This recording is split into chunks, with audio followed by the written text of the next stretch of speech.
Bienvenidos, bienvenidas, bienvenidas a Café con Nata. Esta mañana informativa, pero también con entretención.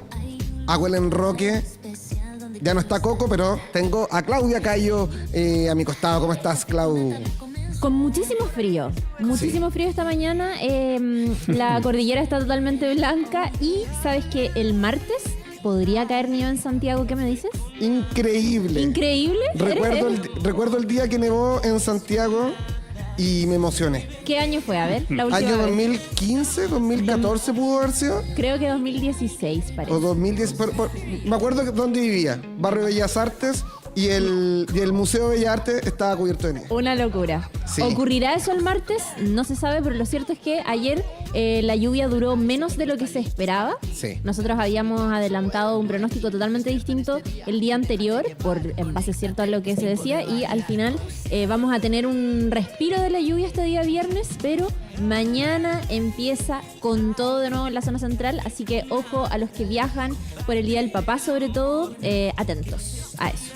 Oye. Día sí, viernes. Día viernes. Y las noticias no descansan, ¿no? Y hoy vamos a estar conversando en este momento con Claudio Fuentes. Él es director del Instituto de Investigación en Ciencias Sociales de la Universidad Diego Portales. Y estamos conversando con él porque presenta la segunda encuesta que busca examinar las percepciones sobre el clima social de Chile para aportar al debate público y por supuesto, y algo que nos encanta acá, ofrecen datos abiertos disponibles para toda la comunidad interesada en la temática. En este segundo capítulo, la UDP aborda el tema de cuidados, ternuras y cansancios, algo que estábamos conversando justamente también con nuestra invitada anterior. ¿Cómo estás, Claudio? Hola, ¿qué tal? ¿Cómo están? Siempre Bien. un agrado estar conversando contigo. Vamos a comenzar con el final del estudio. Ya.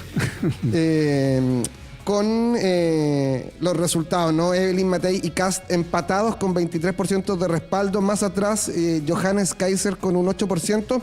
Y si hacemos un zoom a los datos, se evidencia un alza de 3,3 puntos, ¿no? En José Antonio Kast. ¿Qué motivos están explicando que el líder del Partido Republicano vaya al alza? A ver, cuando uno analiza, oye, primero gracias por la invitación. Cuando uno analiza los datos, ve algunos cruces que son interesantes. Por ejemplo, José Antonio Kast ha tenido un rendimiento mejor en sectores populares.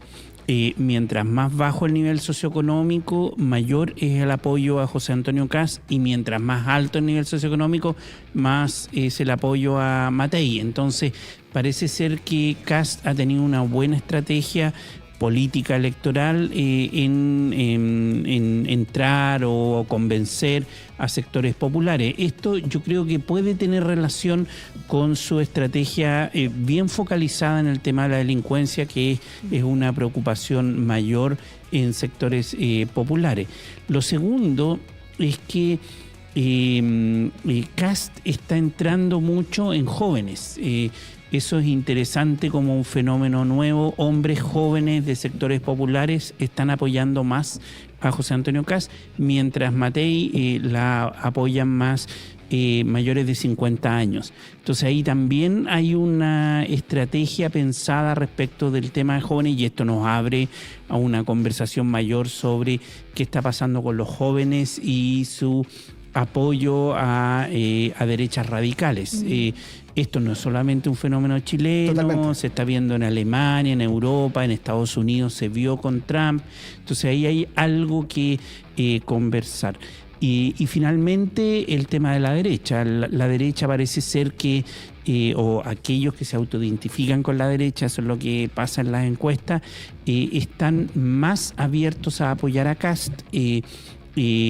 Parece ser que se le perdió el miedo a tener un presidente como Kast, y eso ha estado llevando votos hacia su candidatura. Claudio, así como José Antonio Kast sorprende de alguna manera después de meses en que Evelyn Matei lideraba la carrera presidencial, ¿qué dirías tú que afectó de alguna manera la carrera de Evelyn Matei para que se quedara como en una suerte de estancamiento y que fuera sobrepasada por Kast, que dicho sea de paso, jugó una estrategia bien particular que es como estar un poco más callado, ¿cierto? Como no estar tanto en la palestra, en la opinión pública, no con tantas apariciones de prensa. ¿Qué dirías tú que en paralelo hace que Evelyn Matei se estanque o que baje derechamente? Sí, yo creo que tiene que ver con lo que se denomina los errores no forzados, es decir, que cometidos por la propia candidata.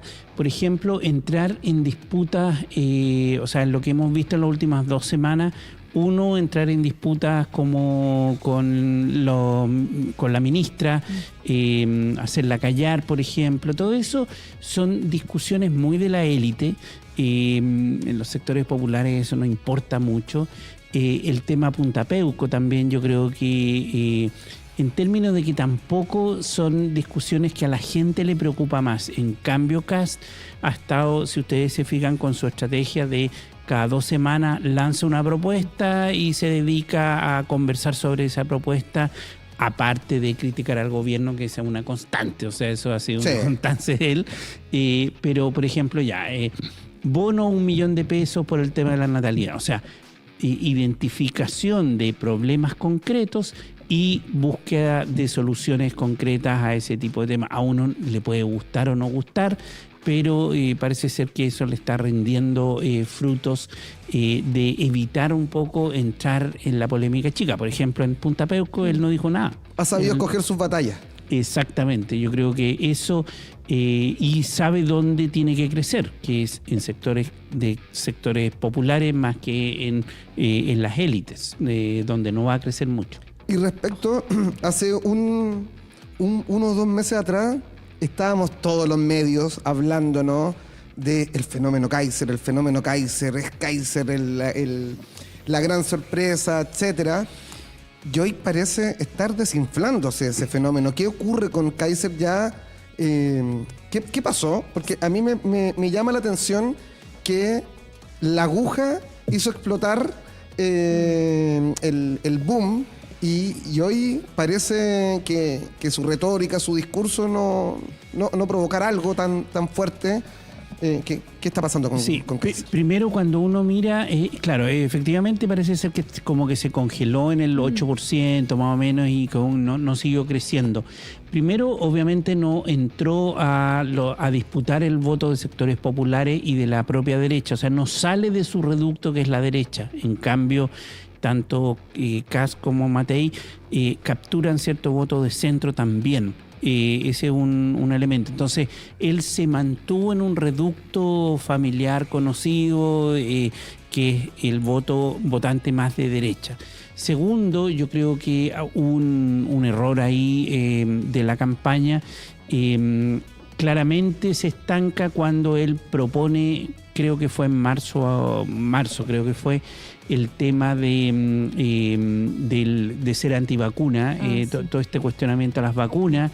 Yo creo que eso es lo que costó muy caro en una sociedad en donde ya tenemos una experiencia, hay un convencimiento social de la relevancia de las vacunas, y empezar a entrar en esos debates yo creo que nos lo ha ayudado mucho. Y lo último tiene que ver con el Estado. Él se declara muy anti-Estado, es muy libertario en ese sentido, y la gente en sectores populares quiere el Estado. Eso es una constatación. ¿Por qué? Porque no tiene otra. O sea, es porque no tiene otra. Si no tiene Estado, no tiene salud, no tiene educación, no tiene subsidios en el empleo. Entonces, ese tipo de aspectos es fundamental, y declararse ante Estado yo creo que es muy costoso en el caso de Chile. Sí, el tema de las vacunas, incluso tengo la impresión de que a veces cuando salen como voces antivacunas, gente más joven, ¿cierto? Siento que hay una especie de orgullo por lo que han logrado las vacunas en Chile de alguna manera. Entonces eso, claro, le puede haber costado muy, muy caro. Claudio, ¿has visto la franja del oficialismo? Vi la primera, que fue pareció? La presentación, no vi el resto, porque estábamos en el lanzamiento de la encuesta, entonces como que me perdí. A ver, ¿qué me pareció? Bueno, la primera es como la presentación de las candidaturas. Lo encontré bien. Ojalá que alguna de esta franja logren romperla un poco, o sea, salir de... Yo creo bastante plana en el sentido de que eran parecidas en términos de su factura, por ejemplo. No había ninguna que destacara sobre la otra, y eso es un problema porque tú la franja la tenés que usar para hacer que al día siguiente empecemos a conversar. Empecemos a conversar de ciertos temas, y eso, por lo menos en la primera, no pasó mucho. Fueron más bien biográficas. Claro, muy desde la onda biográfica. Venía escuchando la radio y creo que Winter se tiró un poquito más contra la Concertación en la segunda. Sí. Yo no sé si ese es un buen camino para entrar a tensionar la primaria. A mí me ha sorprendido la falta de propuestas vinculadas. Bueno, después vamos a hablar del tema de cuidado. Espero. Sí. Pero como que se requiere también hacer una oferta frente a las preocupaciones de la gente. Y eso he visto que ha estado muy poco presente. Muy desde la trayectoria, sobre todo, por ejemplo, Jara ha planteado mucho de su aspecto biográfico, pero no se ha entrado en la propuestática, y eso yo creo que es parte importante de, bueno, a ver, ¿qué me va a ofrecer distinto? ¿Para dónde vienen los tiros? Ese tipo de cosas no lo he visto mucho en esta campaña. ¿Importa realmente, o en tu opinión, qué tanto dirías que mueve la aguja el tema de la franja? Porque pareciera que el debate o la gente se influencia mucho por lo que ve en redes sociales.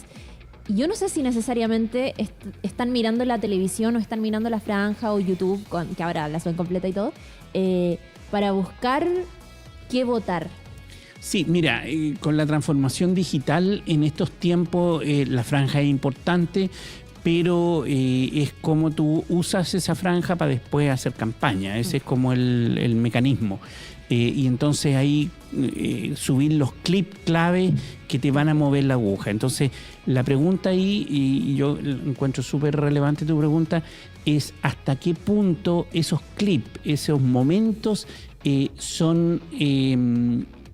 apelan a emociones claves que tú quieres instalar. Y segundo, temas que la van a romper. Claro. Es como la sociedad del reel. Al final lo que importa es como el pedacito estratégico que van a sacar y que se va a viralizar en redes sociales. Ya, por ejemplo, a ver, hablando de la franja, ya. Winter tocó el tema de su hijo. Entonces es la manito, es el tema del futuro. O sea, ahí hay una estrategia asociada a yo te vengo a ofrecer y este es un país que yo te quiero dejar. Entonces ahí hay un vínculo. Toa, su tema biográfico con su padre, por ejemplo, la trayectoria, su padre, la trayectoria en términos de fui diputada, fui alcaldesa, fui ministra, tengo experiencia. Jara, de dónde viene, o sea, todo este tema de Conchalí, de ser alguien como tú, la cercanía. Entonces vamos viendo ciertos elementos, perdón, se me olvidó Mulet mencionarlo, hay que mencionarlo también. Ojo con Mulet. Mulet también apela a temas más programáticos, entonces ahí hay elementos que tú quieres hacer mover. Entonces la pregunta es ¿hasta qué punto eso me hace conversar mañana? Y casi no se ha visto el presidente Boric. Y además Nada. Creo que no apareció ninguna vez. Al menos en la primera. En la primera aparece en un frame con Carolina Toá cuando menciona que fue ministra del Interior, y no ha aparecido más. Yo vi la de ayer, tampoco apareció nuevamente. Janet Jara ha repetido el mismo spot biográfico, y Jaime Mulet ha apuntado a la seguridad con propuestas, etcétera. ¿Vamos a cuidados? Vamos a cuidados. ¿Ustedes han cuidado? ¿Cuidan? Sí, yo cuidé hijos, a mi mamá. Sí, que falleció de cáncer y me tocó cuidarla durante mucho tiempo. Este tema para mí es un temazo. Justo ayer estábamos hablando de eso abajo con otra compañera sobre lo desgastante que puede ser y sobre lo importante que es que el que cuida esté bien para poder cuidar a otro. Pero sí, es un temazo. Hablemos, por favor, Sí. del estudio. Algunos datos del estudio de la encuesta Ipsos UDP de junio 2025 que se titula Los cuidados, ternuras y cansancios. Un 83% de los encuestados declara haber realizado labores de cuidado en los últimos 12 meses. Los cuidados generan emociones contradictorias de satisfacción, ternura, pero también cansancio y sacrificio. Y el 77% de las mujeres declaran sentirse emocionalmente sobrepasadas al ejercer labores de cuidado. ¿Qué nos están mostrando más allá de lo evidente, de lo que acabamos de decir, ¿no? Estos datos y qué alerta nos indican como sociedad, Claudio. Ya.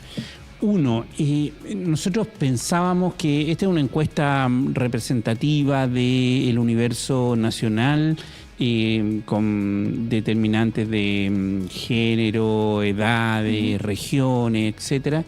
Y nosotros pensábamos que la práctica del cuidado iba a ser mucho más baja, pensábamos 30%, 40%, y llegamos a un 83% que ha tenido. Ahora, esas prácticas de cuidado pueden ser transitorias, como un amigo o claro, un familiar que está enfermo, yo lo cuido mientras le doy la sopita y la cuestión, correcto, la llevo al médico. O también ya más permanente, que es, por ejemplo, adultos mayores o personas mayores, niños, niñas y adolescentes, que tú tienes que llevarlo al colegio, cuidarlo, etcétera. Entonces, por una parte, está mucho más, es mucho más parte de la cotidianidad de lo que pensamos. Segundo, la carga emocional de las mujeres. O sea, es increíble la brecha que hay. Los hombres tienden a tener una percepción más positiva que las mujeres sobre el cuidado. Eso se nota mucho a través de la encuesta. Y lo tercero, que yo creo que también es relevante, es que hay una contradicción. Por ejemplo, le preguntamos, hay una frase ahí, que le preguntamos a la gente hasta qué punto colocar a una persona mayor en una institución de cuidado es o no abandonarlos. Wow. Tremenda discusión familiar. Exactamente, porque de hecho yo también con mi familia, con mi mamá, por ejemplo, tuvimos ese dilema. Mi mamá en un minuto dijo, quiero irme a un hogar. Y nos generó un debate. Nosotros somos 7 hermanos en ese momento éramos, y genera un debate familiar intenso sobre ¿es abandonarlo? Porque hay una culpa social también asociada. Y hay un costo económico que hay que pagar, o sea, la cuenta a fin de mes hay que pagarla. O sea, es carísimo. Además, entonces todo eso está cruzado y ahí se divide la gente. O sea, hay un 33% que dice que no es abandonarlo, pero hay un 28% que dice que sí. Entonces, la gente está un poquito dividida sobre ese tema. De qué hacer en ese momento cuando requiere más cuidado. El 64% considera que el cuidado de personas mayores debiese ser responsabilidad compartida de la familia y el Estado. Me sorprendió ese resultado también. Totalmente, sí. Mira, cuando se refiere a los niños y niñas, hay un mayor apoyo a que sea la familia la encargada. Ahora, cuando decimos familia, es la mamá. Así como eso hay que tenerlo. Digamos las cosas como son, claro. Y claro, cuando se refiere al tema de personas mayores, aumenta el rol del Estado. Yo creo que acá hay un tema crucial y que tiene que ver con que primero está las personas teniendo menos hijos. La solución en Chile tiene que ver con la familia, y por lo tanto, si pensamos en el futuro, ¿quién los va a cuidar? A ustedes, a la generación de ustedes. Digo ustedes porque yo tengo un poquito más, aunque no se me nota, pero tengo más digámoslo.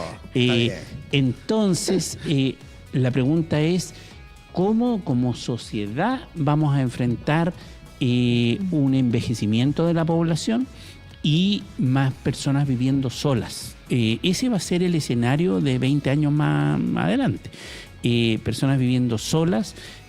¿Cómo se hace cargo la sociedad de eso? Yo creo que hay un tema crucial, y por eso yo creo que hay un apoyo más a que el Estado se haga cargo. Por ejemplo, estábamos conversando con unos colegas que hacemos el estudio, todo lo que tiene que ver con personas que viven más, o sea, vamos a vivir más, vamos a estar más solas y vamos a ser más autovalentes, es decir, vamos a poder manejarnos a los 80 años.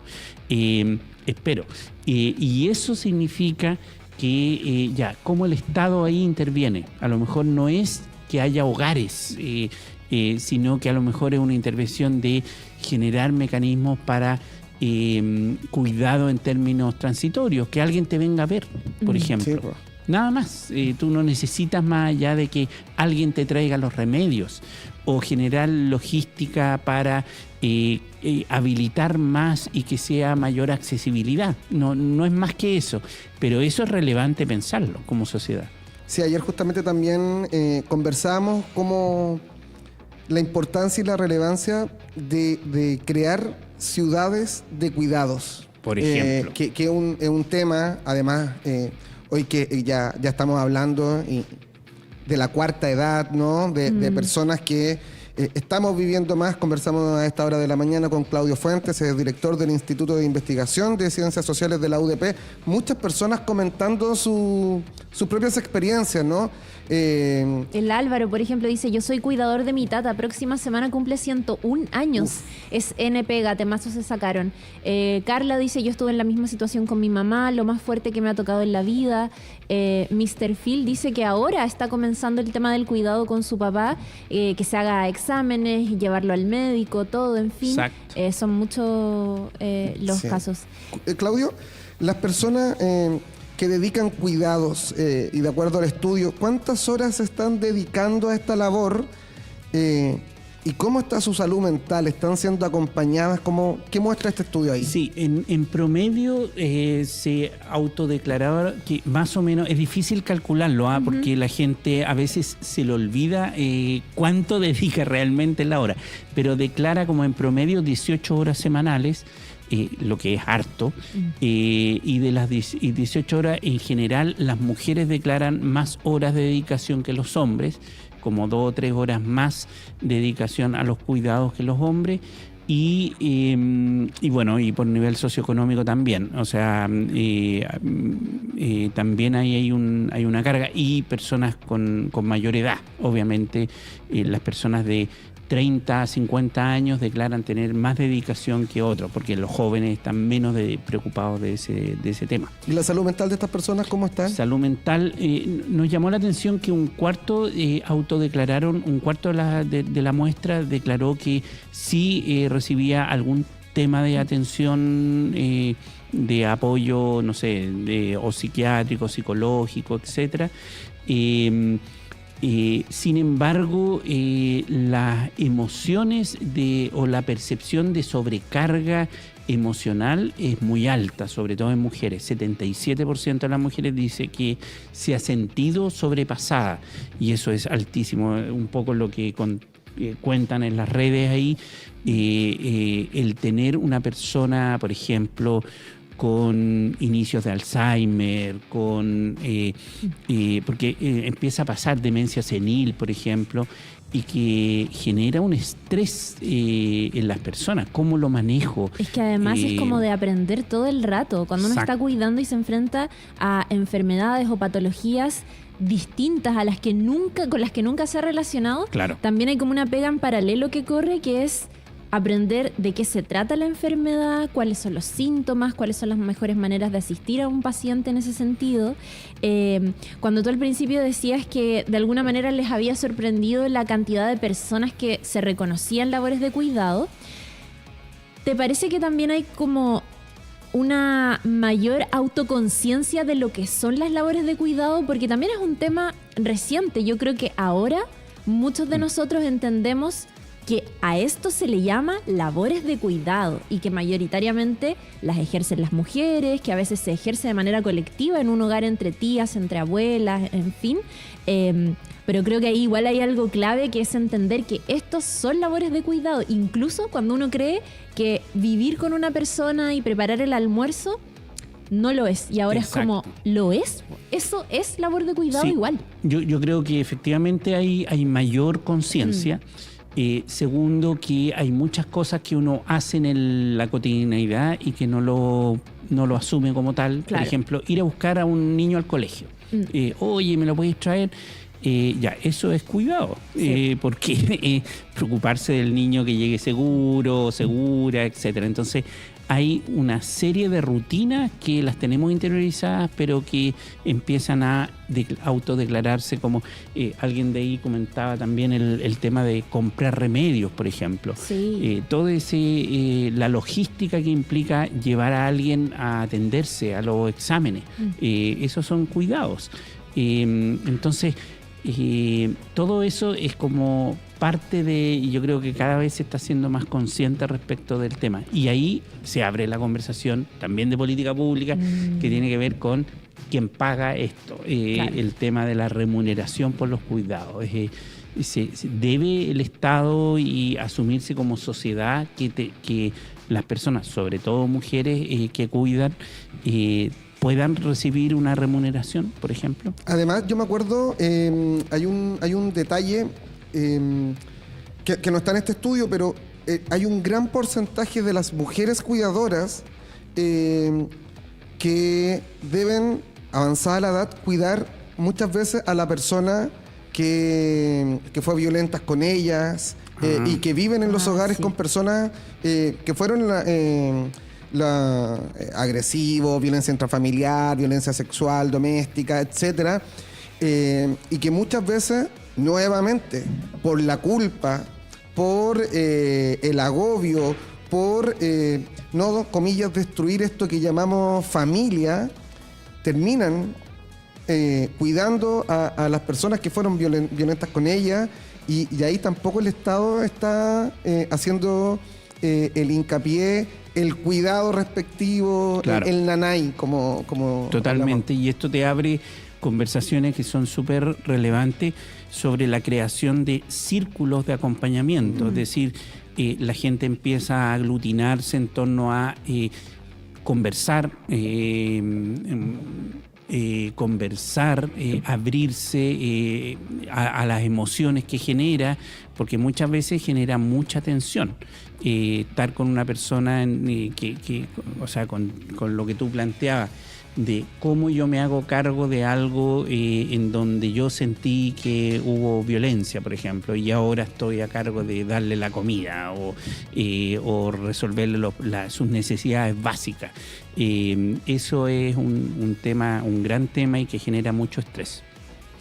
Además, la frecuencia de las emociones, y lo hablábamos también con Constanza adelante, un 66% experimenta ternura, un 63% satisfacción, un 61% cansancio, pero, por ejemplo, un 50% la culpa, un 42% soledad, que me llama la atención este país que por un lado ve el vaso medio lleno, sí, pero por otro está sufriendo con el vacío. Claro, y ahí hay un tema que no me acuerdo, un periodista me decía que parece ser que no es tan contradictorio, que uno convive con emociones contradictorias o aparentan y que son opuestas y que son parte de, por ejemplo, el hacerse cargo de la mamá.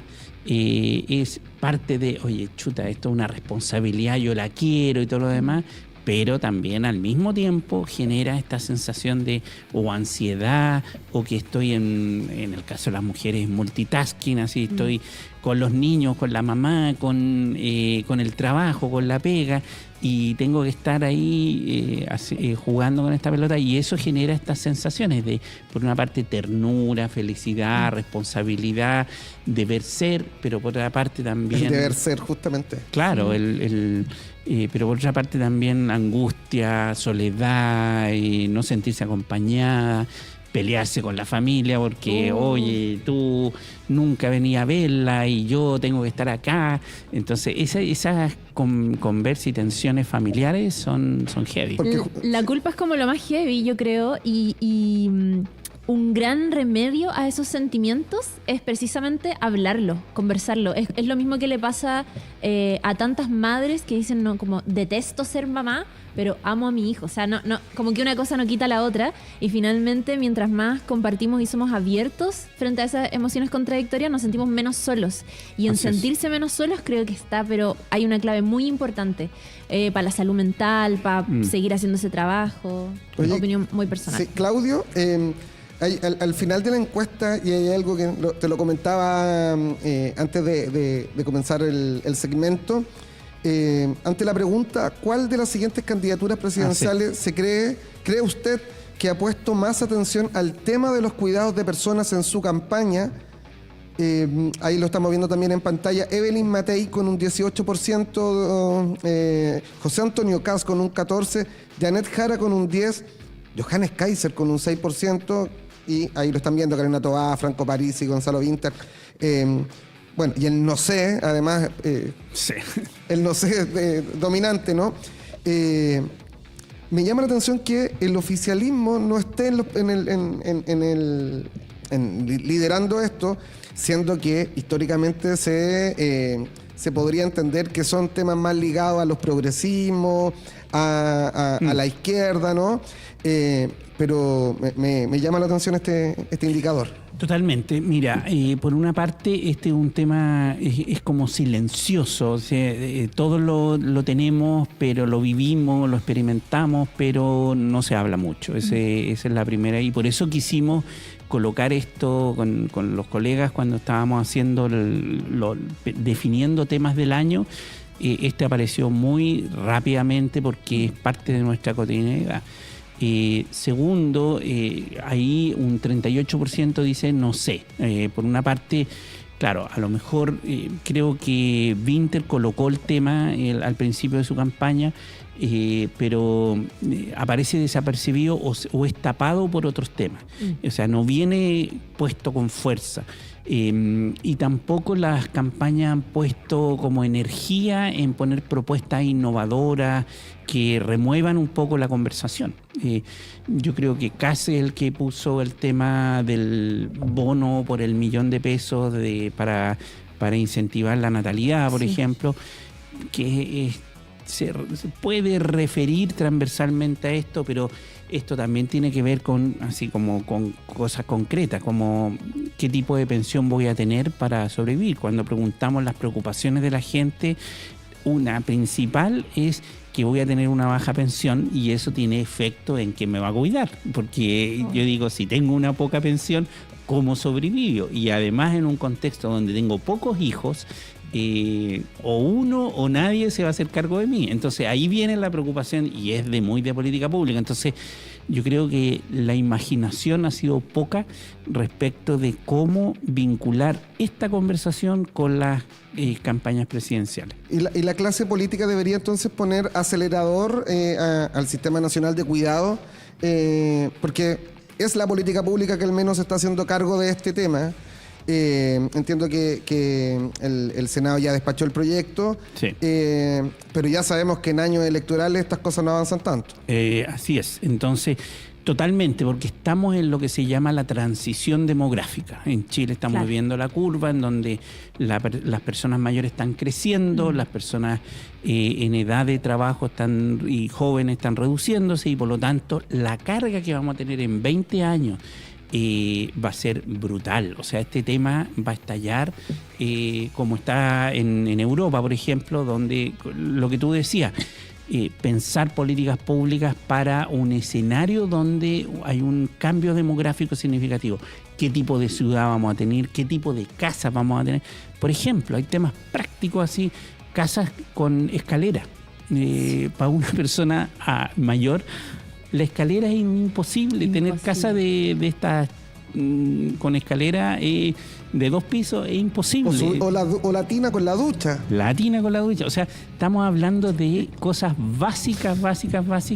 Y yo ya cambié la ducha, por ejemplo. Ya dije, ya, esta cuestión Sacó la se tina, viene. Claudio. Claro. O sea, hay que poner el para afirmar. El Sí. fierrito, Sí. o sea, no, vamos a temas prácticos, a vivienda, espacio urbano, escaleras mecánicas, ascensor en todos los metros, o sea, tenéis que pensar la sociedad, el espacio urbano de una forma distinta. Todo lo que tiene que ver con redes de apoyo, clubes, desarrollo de espacios para evitar la depresión, por ejemplo.